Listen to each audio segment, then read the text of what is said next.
myself.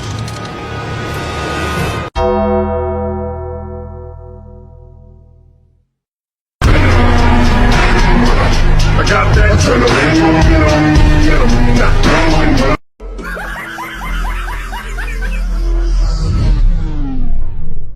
I can bring you in warm, or I can bring you in cold.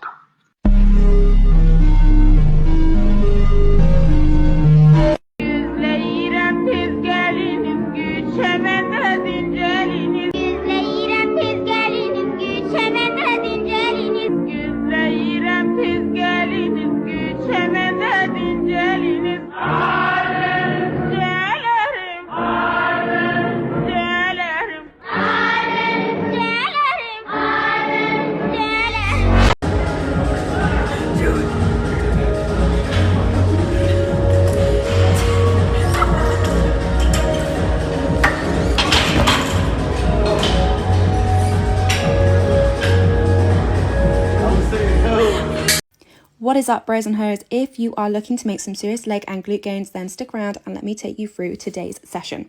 So starting off with some calf raises, mainly because recently I have not been trusting myself to not do them at the end of my session. So I have forced myself to do them first thing just to purely get them over and done with. Now, next we are moving on to seated hamstring. Now, I absolutely love this movement for pre-exhausting my hamstrings, get everything nice and warm, and also warming up my joints, ready for my first compound movement of this day. And if you are not looking like this by the end of your set, then seriously question yourself, are you really training hard enough? Next on today's session was the creme de la creme of the absolute leg day movements, the leg press. Now, I absolutely love just burying myself under this. Not gonna lie, I was due on, so it probably wasn't my best set, but hey ho, win some, you lose some. I also make sure to include either a single leg or a specific isolation movement on all of my leg days. So today's was the reverse machine lunge. Now, not quite as devilish as the split squat, but still pretty hellish. But to be honest, I absolutely love it. The connection with my glute is like no other, so that is great. And to finish, we have a giant set, hopefully to grow a giant ass, with a hyperextension. Now, I absolutely love this to get the all-time pump. So it basically just squeezes the last little life out of me towards the end of my session. So give it a go. Let me know what you think.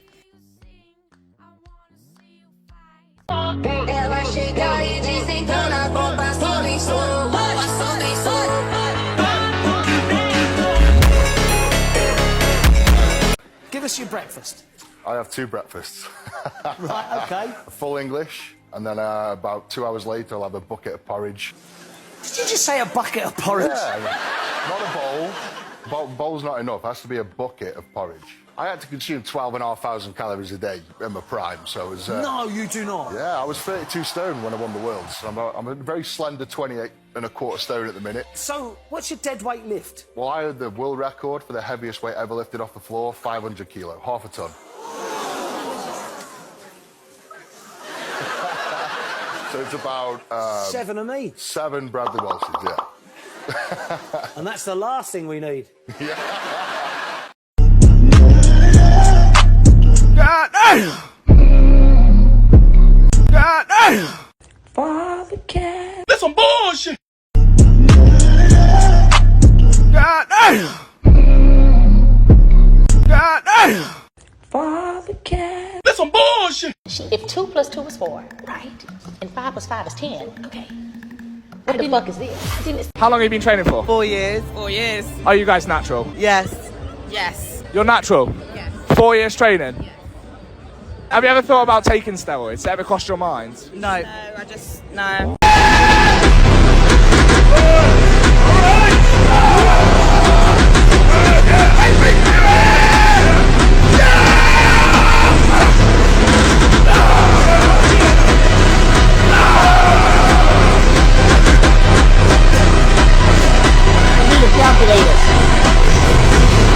Bust the sled.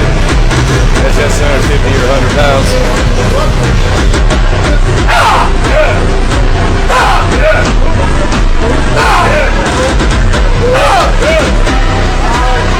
I wanna dance in the lights. I wanna rock your body.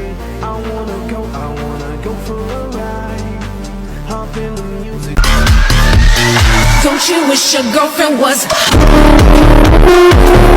Ce mec s'amuse à soulever les poids de ces gros bodybuilders comme si de rien n'était. Lui, c'est Anatoly, ou Vladimir Shmonenko de son vrai nom, est un Ukrainien de 24 ans. Et c'est en réalité un powerlifter de renommée internationale, connu pour sa force incroyable et ses performances exceptionnelles. Il est notamment l'auteur d'un soulevé de terre à 290 kg à 80 kg de poids de corps. Il s'est fait connaître sur les réseaux sociaux en choquant tout le monde quand il se faisait passer pour un employé banal de la salle, s'occupant du ménage. Sauf qu'il va voir les bodybuilders énormes en ayant pour prétexte de vouloir nettoyer l'endroit où ils sont. Et là, il s'amuse à déplacer leur poids comme si de rien n'était. Ces vidéos sont très vite devenues virales et ont fait le tour d'internet. Il a réussi aujourd'hui à cumuler 6 millions d'abonnés sur TikTok et 4 millions sur Instagram. Son histoire inspire de nombreux fans, de par le fait d'avoir commencé sa vie dans un endroit défavorisé, mais surtout d'avoir réussi à accomplir ses beaux exploits sportifs tout en éclatant sur les réseaux sociaux grâce à ses vidéos humoristiques.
Look how wide I am. I've been bulking up. I feel huge.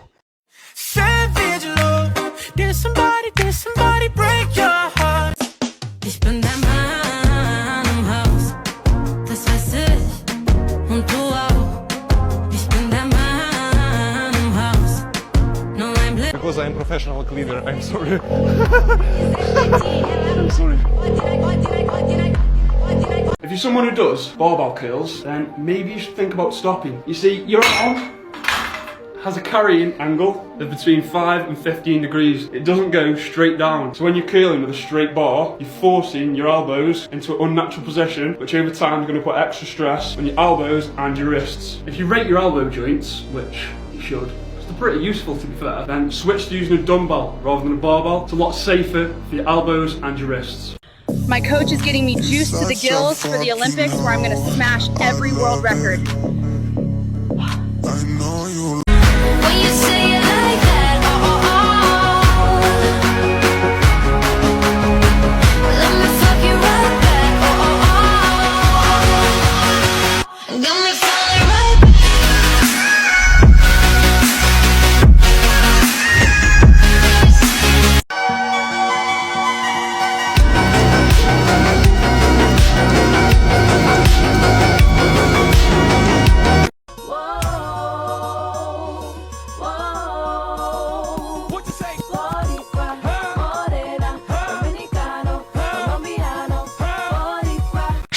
Ach, wie gut, dass niemand weiß, dass ich Bunkerpillen schmeiß. Ach, wie gut, dass niemand weiß, dass ich Bunkerpillen schmeiß. Ach, wie gut, dass niemand weiß, dass ich Bunkerpillen schmeiß.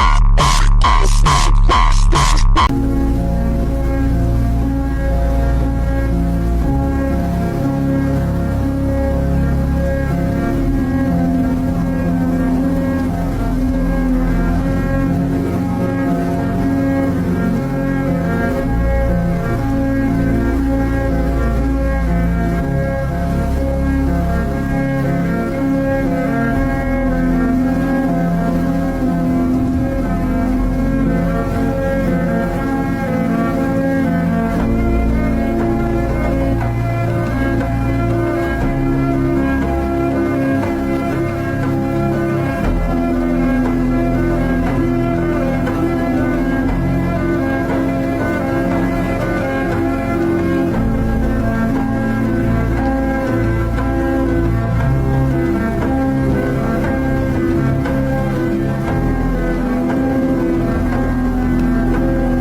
by using straps on the Smith.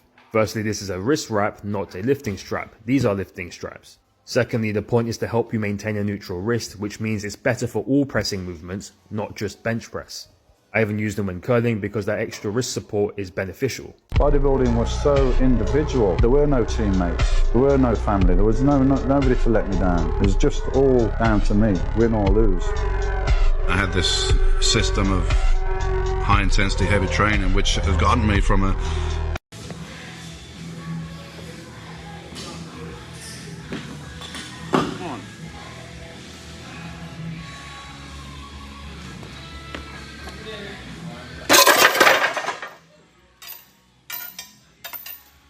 This is what 7 years of natural bodybuilding did to me. This was the final form before I joined the dark side. Yeah, I was about 5'10", 70 kilos here.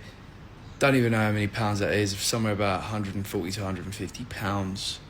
And yeah, I didn't even have, this was me like quite far into a cut, about 12 weeks into a cut. So imagine, I'd usually be like this, but with like big love handles and a gut. So, you know what I mean? I didn't ever look great. And I remember I was always that guy who was obsessed with bodybuilding. Like, I was unbelievably obsessed. Like, at this point, I was coaching my best mate Dave to his first bodybuilding show where he won. I was that knowledgeable, yeah?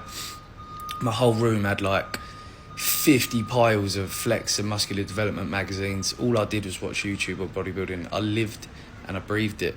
And this is all I had to show for it. 70 kilos, 5'10". I was about 20 here, 21. You know what I mean? When I was lean with a top off, I still looked good. That's why I always say to you guys, you don't necessarily need to go enhance. You just need to get lean. You know what I mean? You get the dialed in face, slim waist. You're going to look the bollocks. You don't need much more. But to go to what I ended up going, 80 kilos, then maybe you might have to consider it.